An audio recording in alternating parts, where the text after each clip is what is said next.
Na verdade, fez Jesus, diante dos discípulos, muitos outros sinais que não estão escritos neste livro.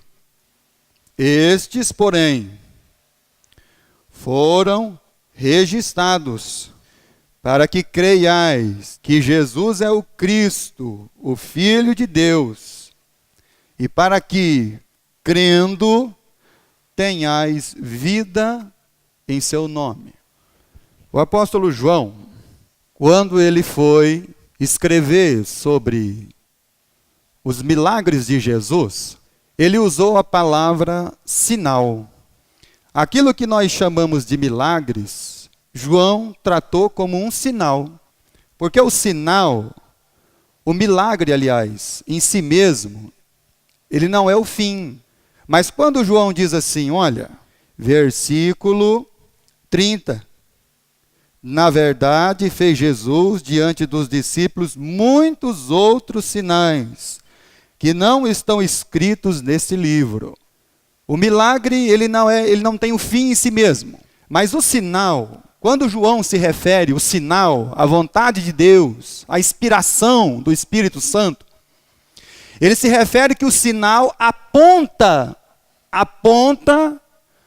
para alguém. O sinal, ele aponta para alguma coisa. O grande problema, quando nós vivemos uma fé firmada em milagres, e nós somos seduzidos pelos milagres, e aí você passa a buscar os milagres, nós corremos um risco sério de perdermos o intuito do sinal e aquilo que realmente ele quer revelar a nós e a nossa vida. Presta bem atenção. Quando uma pessoa vive atrás de milagre, ele já perdeu o sentido, ele já perdeu o entendimento, porque ele já não está buscando mais o sinal que aponta para alguma coisa e que vai revelar a ele algo muito maior. Mas ele fica seduzido e aí ele vai viver uma vida atrás de milagre. O ministério de Jesus, ele não foi firmado em cima de milagres. E aí então, quando a gente não tem esse entendimento de João, nós então deixamos de entender o sinal, para quem ele aponta e o que ele quer nos revelar. O Senhor Jesus Cristo não fez nenhum milagre para provar que ele é Deus. Então Jesus não veio no mundo fazer milagre para provar alguma coisa para alguém.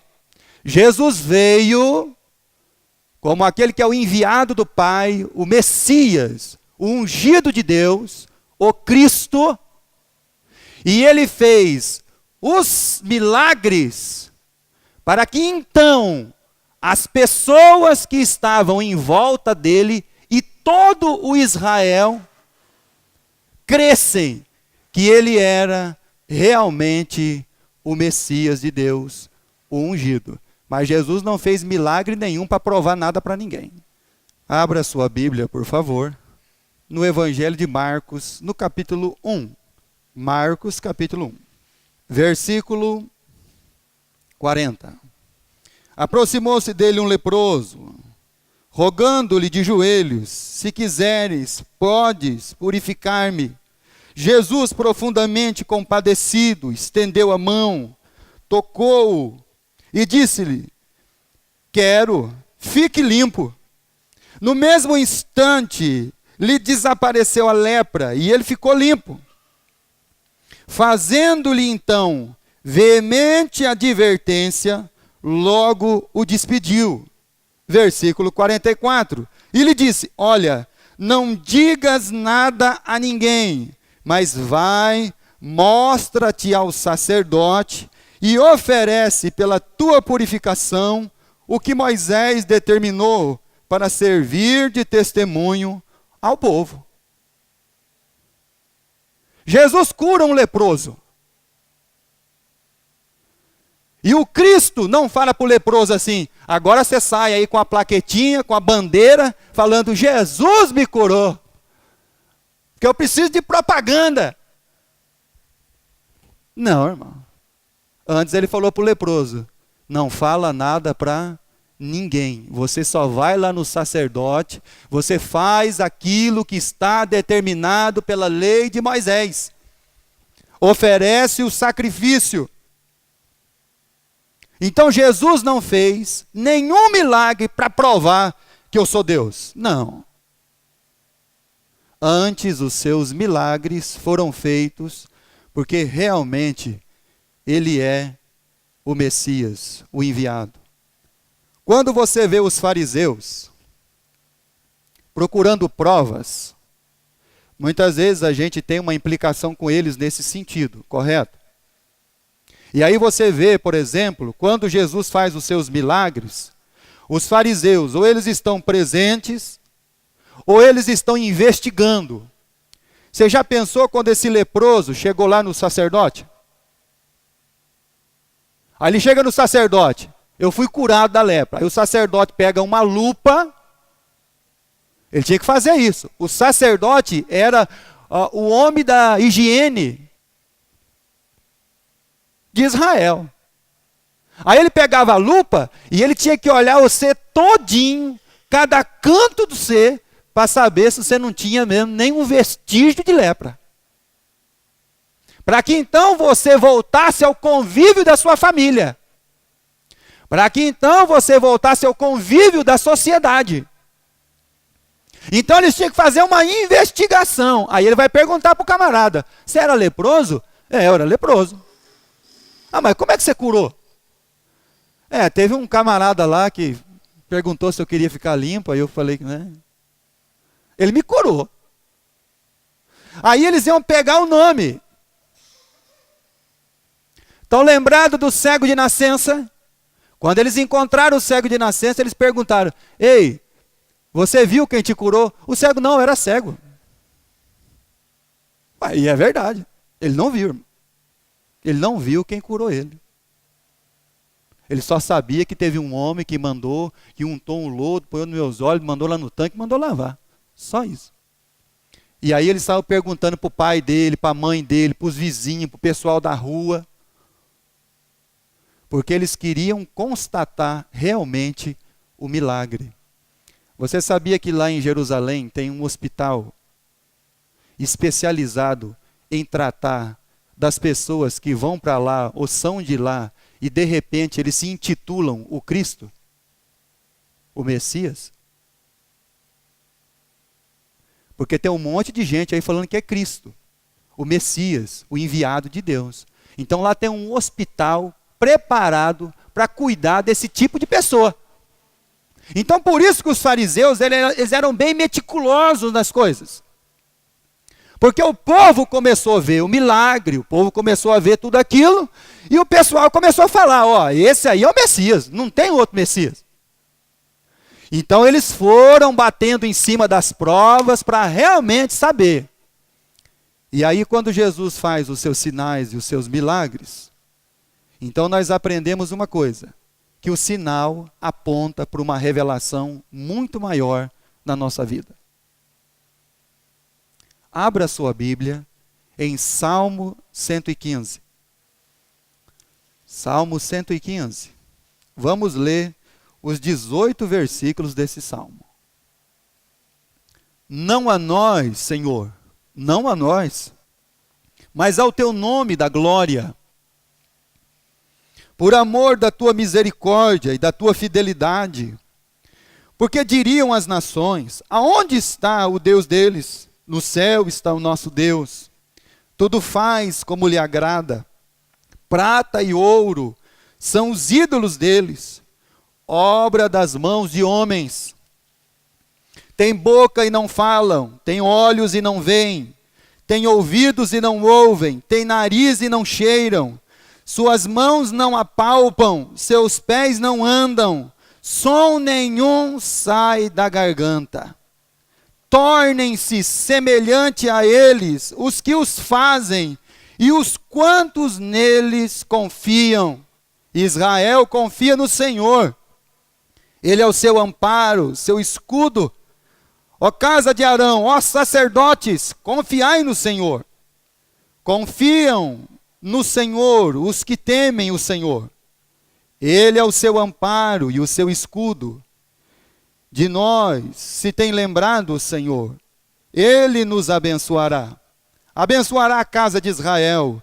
Abençoará a casa de Arão. Ele abençoa os que temem o Senhor. Assim, pequenos como grandes. O Senhor vos aumente as bênçãos mais e mais, sobre vós e sobre vossos filhos. Sede benditos do Senhor, que fez os céus e a terra. Os céus são os céus do Senhor, mas a terra deu a ele aos filhos dos homens. Os mortos não louvam ao Senhor, nem os que descem à região do silêncio. Nós, porém, bendiremos o Senhor, desde agora e para sempre. Aleluia. Então, qual é o grande problema? O grande problema é que Israel, durante o período da sua caminhada como povo de Deus, por muitas e muitas vezes, ela trocou de Deus. Você vê, por exemplo, que quando o povo sai do Egito, Deus tira eles de lá, e de repente, eles já estão se reunindo, porque Moisés subiu no monte e não desceu ainda, já faz 40 dias, ele morreu por lá. Aí eles chamam Arão e falam, vamos fazer um Deus. Arão pega os pingentes de ouro, os brincos, as correntes e toda a peça que tinha de ouro, coloca num burril e faz um bezerro de ouro. E eles dizem, esse agora é o nosso Deus. Olha só, irmãos. Então qual que é o problema do povo de Deus? O povo de Deus acaba trocando o Deus verdadeiro e vivente por aquilo que não é nada. Paulo diz, o ídolo não é nada. E aí então, o Israel de Deus, quando você lê o Salmo 115, o Salmo 115 era uma denúncia contra o Israel. Qual era a situação de Israel? Tem boca, tem olho, tem nariz, tem mão e tem pé, mas não anda. E o pior de tudo, presta atenção no que eu vou falar, você tem que gravar isso no seu coração. O pior do Salmo 115 é que ele declara que vão se tornar iguais a ele, ao ídolo mudo, cego, que não cheira, que não apalpa e que não anda, todos os que nele confiam. Olha só, guarda isso no seu coração, porque vai ser usado mais para frente. E aí então Jesus começa a fazer os seus sinais, para que então o povo de Deus comece a enxergar, a falar, a apalpar, a andar. Abra sua Bíblia, por favor, no Evangelho de Lucas, capítulo 11. Então o sinal era para revelar, apontar algo muito maior para as nossas vidas. Quando você vai na Bíblia e vê o contrário de fé, não é não fé. O contrário de fé é idolatria. Por quê? Porque você colocou um nada no lugar do Deus vivo. Quando você vê dentro da Bíblia o Israel de Deus, quando eles vão julgar as questões de fé, eles não julgam questão de fé, você tem fé ou você não tem fé. Não. Eles julgam fé no Deus vivo, ou você trocou o Deus vivo por nada. Por aquilo que não é Deus, não representa Deus. E aí no capítulo 11 de Lucas, então a Bíblia fala que Deus vai começar a fazer os sinais para que então o povo comece a entender o que ele está falando. Versículo 14. De outra feita estava Jesus expelindo um demônio que era mudo. E aconteceu que ao sair o demônio mudo, passou a falar, e as multidões se admiraram. Jesus encontrou um homem, irmão, que tinha um demônio mudo. Ele tinha boca, mas não falava. Estão entendendo o milagre, o sinal, irmão? O sinal, ele aponta para que você então compreenda aquilo que Deus quer falar com você. Deus está falando assim para Israel: vocês têm boca, mas vocês estão o quê? Mudo. Porque vocês estão semelhante ao Deus que vocês construíram dentro de vocês mesmos. Então o primeiro sinal foi o homem que não falava, tinha um espírito demoníaco mudo. Jesus expulsou o demônio, ele começou a falar. Agora ele tem boca e fala. Lucas capítulo 18. E aí você vai seguindo os sinais de Jesus para o seu povo. Lucas capítulo 18, versículo 35. E depois versículo 42 e 43. Lucas 18, 35. Aconteceu que ao aproximar-se ele de Jericó, estava um cego assentado à beira do caminho, pedindo esmola. Quando o cego ouviu aquele movimento todo, ele está mendigando, ele está à beira do caminho. E aí ele ouviu o pessoal falar: olha, Jesus, o Nazareno, vai estar passando por aqui. Ele começou a clamar em alta voz: Filho de Davi, tem misericórdia de mim. E aí então, versículo 42. Então Jesus lhe disse: recupere a tua vista, a tua fé te salvou. Imediatamente tornou a ver e seguia-o, glorificando a Deus, e também todo o povo, vendo isto, dava louvores a Deus. Olha, então nós tínhamos um mudo que tinha boca e não falava, mas agora fala. Nós tínhamos um homem que tinha olhos, mas era cego e não enxergava nada, mas agora ele está vendo. Então Deus, através dos sinais que ele está fazendo, ele está mostrando para o povo de Israel que eles estavam mudos, cegos. Evangelho de João, capítulo 5. Agora o mudo fala, o cego vê. E no capítulo 5 do Evangelho de João, aquele que tinha perna e não andava. Olha só. Capítulo 5, versículo 5, 6. E depois versículo 8. Versículo 5 do capítulo 5 do Evangelho de João. Estava ali um homem enfermo, havia 38 anos. Esse homem fazia 38 anos que estava em cima de um leito.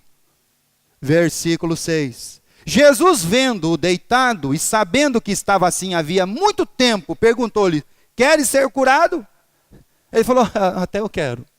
Mas tem um probleminha, que eu estou esperando aqui a água lá mexer, o anjo balançar a água. Mas como eu sou aleijado aqui, eu não consigo andar, eu sou paralítico, não tem nenhum homem que me carregue até lá no tanque, então os outros chegam primeiro que eu e eu nunca vou ser curado. E aí então Jesus, vamos lá, curou esse homem, versículo de número 8. Então lhe disse Jesus: levanta-te, toma o teu leito e anda. Então nós temos um homem agora que fala, um homem que vê e um homem que anda.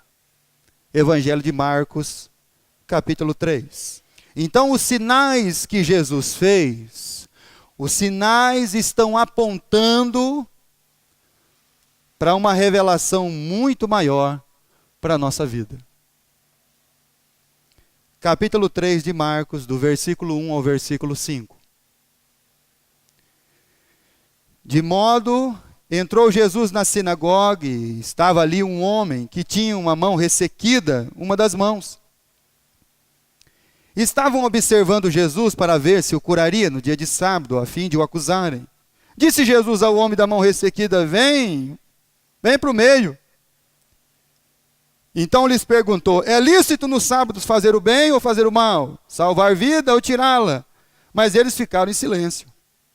Olhando-os ao redor, indignado e condoído com a dureza dos seus corações, disse ao homem: estende a tua mão.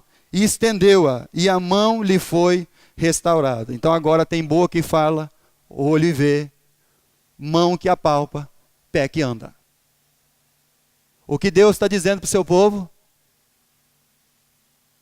Vocês precisam se libertar do ídolo que vocês criaram dentro de vocês. Vocês estavam mudos, cegos. Vocês não conseguiam mais apalpar nada. Vocês não conseguiam mais se mover. Os sinais apontavam para o povo de Deus. O estado de vocês é esse. Mas agora eu sou o Messias, o Cristo. E eu vim para que vocês possam ser libertos dessa idolatria. Muito bem. Os sinais que apontavam para o Senhor Jesus. Quando Jesus curou o cego de nascença, olha só um outro sinal. Capítulo 9 do Evangelho de João, versículo 32. A mensagem é, irmão, ser salvo, liberto do ídolo. Presta atenção na mensagem.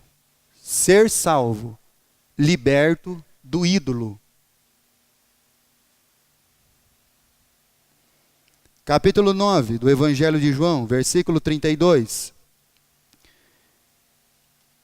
Desde que há mundo, jamais se ouviu que alguém tenha aberto os olhos de um cego de nascença. Então, desde que o mundo existe, nenhum cego de nascença ainda tinha sido o que, irmão? Curado. E esse é um sinal para Israel de que o Messias já tinha chegado. Ele já estava lá. Versículo 33. Se esse homem não fosse de Deus, nada poderia ter feito. Pois é. Só que quando você olha esse texto, qual foi a grande pergunta dos apóstolos para Jesus? Senhor, quem foi que pecou para esse rapaz nascer desse jeito?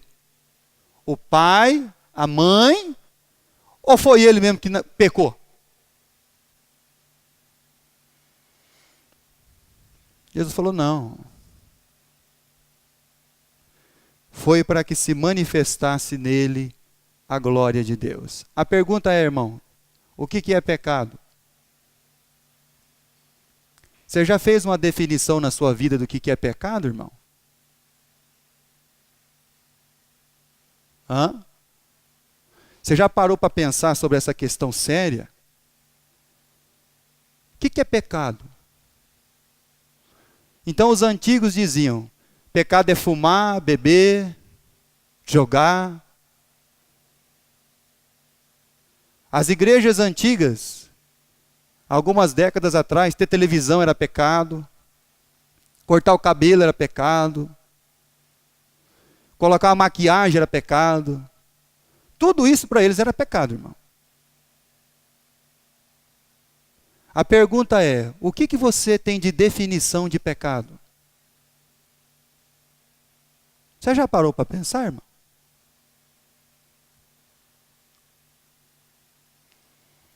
Pecado, irmão, bem definido, é tudo aquilo que nos tira a nossa humanidade.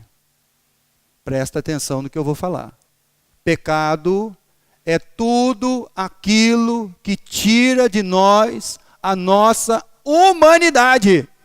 Porque o Cristo, que é o Deus que se despojou de tudo, ele diz as seguintes palavras no princípio do seu ministério: o Espírito Santo está sobre mim.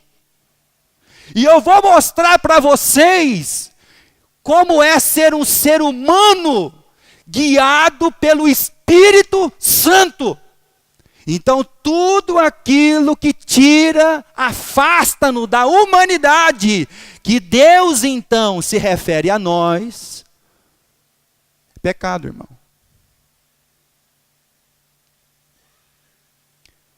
Os crentes discutiam que não podia beber. Depois começaram a discutir se podia ter barzinho em casa. Agora já estão bebendo mesmo até cair.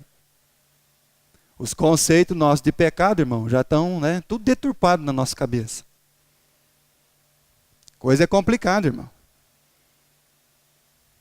E aí a gente quer que a nossa vida, ela, né? Não tem jeito, irmão. Vamos lá. O que o pecado faz? Ele nos cega, irmão. Olha só. O pecado, ele nos cega. O pecado trava a nossa boca. Então você tem boca e não fala. Você tem olho e não vê. O pecado nos deixa surdo para tudo que está à nossa volta, irmão. O pecado trava as nossas mãos, irmão. E aí a gente fica que nem uma múmia. O pecado trava os nossos pés, irmão. É isso que Jesus está dizendo. Que o pecado é aquilo que nos transforma numa coisa. E não num ser humano, segundo Deus criou sua imagem e semelhança. Presta atenção, irmão. Então qual que é o problema do pecado aí? O pecado, irmão, é tudo aquilo que quanto mais você fica longe de Deus, a coisa vai complicar. Você não faz ideia. Abra a sua Bíblia no Salmo 73. Nós estamos vivendo num período onde você escuta muitos relatos de pessoas dizendo que são ateus, ou adeptos ao ateísmo, ou ao gnosticismo. Então a pessoa que fala que ele é ateu, ele se julga o quê, irmão? Inteligente, irmão. Ele pensa que ele é inteligente. Então ele, sou ateu. Aí, né, dá aquele status de inteligente, que é mais ou menos isso. Então nós que cremos somos tudo burro, irmão. Aí quando você vê a concepção da humanidade, daquilo que é vigente, daquilo que está estabelecido desde quando Deus criou o homem, é a fé, o crer. Esse negócio de ateu, irmão, de gnosticismo, isso é coisa nova. Isso é coisa novinha, irmão. E aí a pessoa se acha inteligente. Então ele considera que ele não crê em Deus, ele é ateu, então eu sou inteligente. Mas não é isso que a Bíblia diz, irmão. Vamos lá no Salmo 73. Abre a sua Bíblia aí. Vamos lá.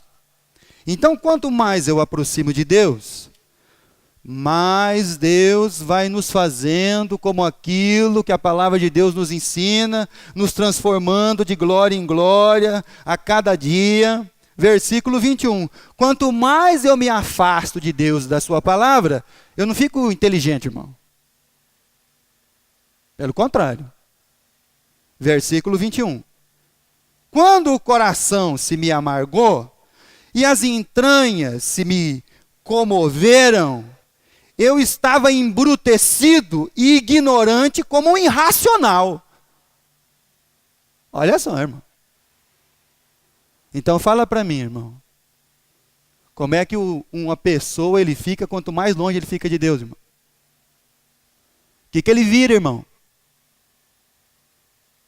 O que a Bíblia está dizendo aqui que ele vira, irmão? Um irracional. Olha só. E aí o povo se julgando todo sábio, todo entendido, todo cheio de coisa, e não sabe de nada. Versículo 22. Era como um irracional na tua presença. Sabe o que esse homem começou a fazer do Salmo 73, irmão? Ele começou a olhar o vizinho. Porque a vida do vizinho era boa, o companheiro dele lá que tinha uma terra, a terra do cara produzia, o boi do cara não morria, o cio do cara não ficava doente. Aí ele começou a observar aquilo, mas por que o cara lá não serve a Deus e a coisa está indo bem para ele, e eu que estou lá servindo a Deus, a coisa está descramada do meu lado. É isso que ele pensou, irmão. Então ele começou a fazer essas coisas, ele começou a se afastar de Deus. Aí ele virou o quê, irmão? Um irracional. Aí a Bíblia diz que quando ele se aproximou de Deus, Deus então abriu os seus olhos. Para que ele então pudesse enxergar. Está vendo como está a nossa vida de vez em quando, irmão? O que o pecado faz com a gente? Ele nos cega, ele deixa a gente mudo, ele deixa a gente surdo, ele deixa a gente com as mãos travadas, ele deixa a gente com os pés amarrados, ele transforma você no ídolo que você criou dentro de você. Não estou falando de idolatria não, irmão, de imagem de escultura não. Perco nem meu tempo com isso. Então tinha essa questão. Então quando Paulo foi escrever à igreja de Tessalônica, ele disse assim, lá no capítulo 1 de 1 Tessalonicenses, versículo 9, que vocês se converteram dos ídolos para servir o Deus vivo e verdadeiro. Qual que é o maior ídolo que a gente ama, irmão? Qual que é o ídolo que a gente venera, irmão? Nós mesmos, irmão. A gente gosta da gente, irmão. Por isso que Paulo traduziu isso, escrevendo aos Filipenses, que aqueles que andam, muitos andam no meio de nós, eles só pensam nas coisas desse mundo, e o Deus dele é o que, irmão? O ventre. Então, ele mesmo tem um Deus dentro dele. Como é que a gente chama isso, irmão? Egoísmo, egocentrismo. Então tem gente que ele transformou a vida dele no universo. Ele é egoísta, egocêntrico. E aí quando ele transformou a vida dele no universo dele, ele mesmo ficou preso dentro da escuridão dele. É por isso que Jesus veio, irmão. Para nos libertar do maior ídolo que nós criamos dentro de nós. Porque nós nos achamos, nós nos amamos, nós achamos que nós somos o máximo. E aí Deus veio falar assim, não, filho. Você criou um ídolo, uma idolatria dentro de você mesmo. E agora eu vim para abrir os seus olhos, para abrir a sua boca, para abrir o seu ouvido, para destravar suas mãos e os seus pés.